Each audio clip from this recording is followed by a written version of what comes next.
What is up, good people?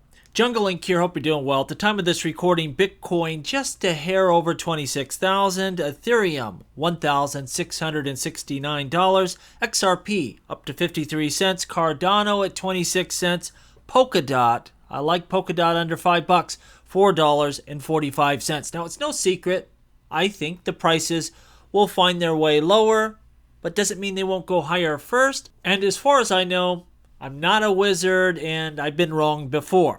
So every time we see these big sell-offs, these massive dips, I'm trying to accumulate value, because even if we do go lower, I'm looking at the value of, major altcoins now versus where I think we will go. Still should give me a great return on investment, and I'm willing to get pummeled and take that punishment, and I'm actually stocking that down because I think there are good buying opportunities in the future. But I want to hedge that bet. What if I'm wrong? And again, I have been before. Could something go wild and we take off before I expect? Of course. Or maybe the price never gets to where I think it will go. If you're at a entry point that will be highly profitable, sometime not too in the distant future, hey, I think you gotta take that advantage while it presents itself. Don't try to be too perfect, but understand how nasty this really could get, just so you understand what I'm thinking about. I think Bitcoin will eventually draw down below 20,000 at least one more time, and you can imagine what that will do to the altcoin market.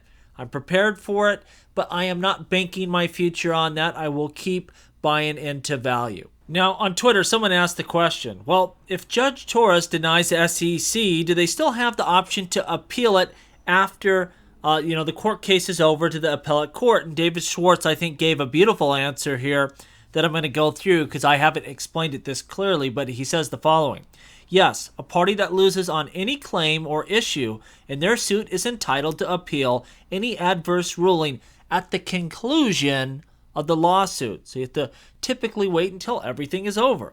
The SEC is asking for permission to appeal here because the suit is not complete yet for any party. You can see why there'd be a rule like this. There's lots of little rulings through a court case, and an appeal typically takes at least a year. If each ruling was appealed by the losing side as it happened, you'd either have to pause the original case for a year every time a party appealed, making it take essentially forever, or you would have lots of overlapping appeals both sides would have to deal with as the actual case is still ongoing. So we encourage either or both sides to appeal all adverse rulings at the conclusion of the case. Now, there are an exception for unusual cases, and the SEC is arguing that, this is one of those unusual cases. Ripple is arguing that there should be no exception made, and Brad and Chris are arguing that even if the court grants the SEC the right to appeal, the cases should still continue and the appeal should run in parallel. I think this decision was very confusing for the market. A lot of people thought the SEC got something special, that they've already been granted the right to appeal early. And really, the judge is allowing them to make their legal case. Why do you think you should be allowed to do that? And that's the way it should be. Like, we would want Ripple to have the same opportunity, put the legal facts forward, let the judge go through them. But until we get to the appeal, we know the law of the land, don't we? And it is a major win for cryptocurrency investors in general. And I think it's going to hold up on appeal, which will take forever. Best believe that. I don't believe the SEC has enough time here to jump in front of XRP investors or the broader crypto market. They're not going to make it through this before the next bull run. It's their own fault for dragging their feet, taking forever, and really the roles are reversed now. Before we wanted to go very quickly, now the SEC absolutely needs it. Now, stable coins. They're really the hot button topic right now. A lot of big players jumping into this space. A lot of development already going on with heavy hitters like Circle. We'll go over some of the reasons why this is heating up. I expect the very first area we will get regulatory clarity is going to be stablecoins. I wish it would be the classification of general crypto assets. That'll probably be number 2 out the gate. But I really feel stablecoins are here, and they're the hot button topic, and I think that's where we'll see the most work.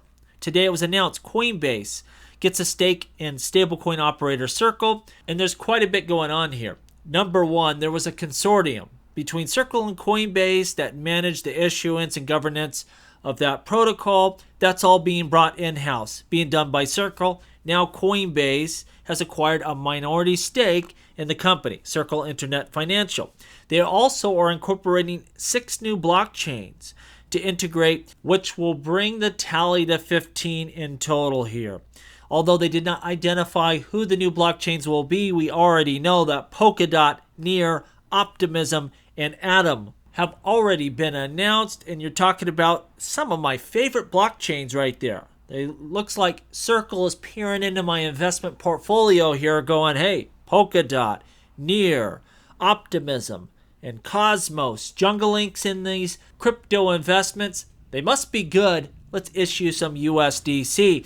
Now, I'll tell you this. I've had arguments about this that GateHub is not sufficient on the XRP ledger. And if they issued USDC on the XRP ledger, I think it would be a game changer. We don't even need AMMs or any of these other things. It would be the premier way to send USDC fast and cheap. And the DEX trading between USDC and XRP would be epic. I so hope they bring a stablecoin, a real stablecoin, not this GateHub nonsense. Bring one that can be integrated with a lot of different exchanges, and that's the problem. I can't take my GateHub IOU and send that over to Coinbase or Binance. I'm not hinting that the XRP ledger is going to be part of this next wave of issuances, but I just hope that we eventually see that happen, especially now that we have legal clarity. It'd make a lot of sense. Now, lastly, we have PayPal, and we're talking about their new PYUSD coin, this stable coin that they've issued out. And we see the following from PayPal's spokesperson here. Our experience tells us it's time to modernize and upgrade the technology infrastructure of the financial system. We want to help businesses and consumers adapt and engage. This is why we're launching a PayPal stablecoin. And here's the thing.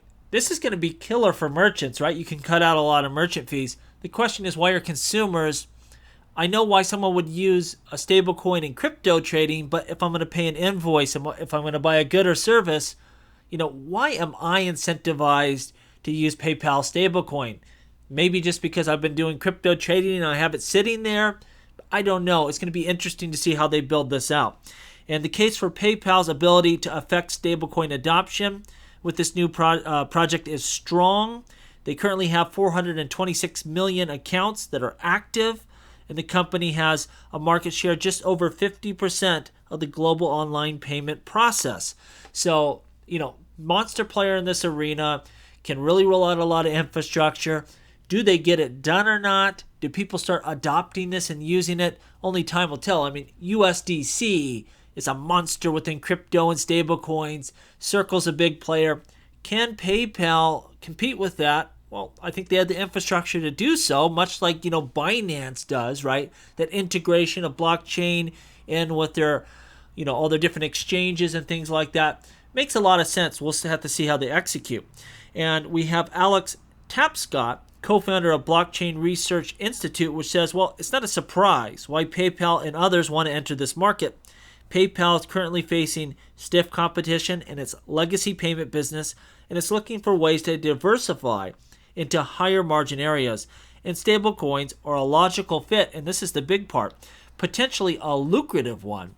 We see Tether recently reported earnings that suggest that it's poised to post a bigger profit than Starbucks, BlackRock, or even PayPal itself. So this is a big area where if you can build this out, man, the money you can make would be astronomical. And Tether cannot touch what PayPal could do potentially, or even what Facebook wanted to do. Man, they were early. They just didn't execute. Had a lot of blowback from politicians. That would have been a massive one if they could have got it right. And further in this article, they're talking about the investment that's going into the stablecoin arena. We see part of Circle's investments was $400 million that came from Fidelity and BlackRock. Part of their crypto play they're doing now is they're gearing up for Bitcoin ETF. So this is all part of the infrastructure. It's not going to replace our general crypto assets, but it's important. It's going to make payments better. A lot of people are going to leverage this. We already do as crypto investors. Your everyday people will use this in the future. And again, my only question is, can PayPal execute? That's the big one here. Are they going to be able to get people to adopt this technology? Because if it's just for crypto trading, we already got USDC. They got to leverage their infrastructure and start loading up users. And it could bring a lot of people to the crypto space. Could be great for everyone. Let me know what you think down below. And as always, please like, please subscribe. The revolution will be televised right here on Jungle Link.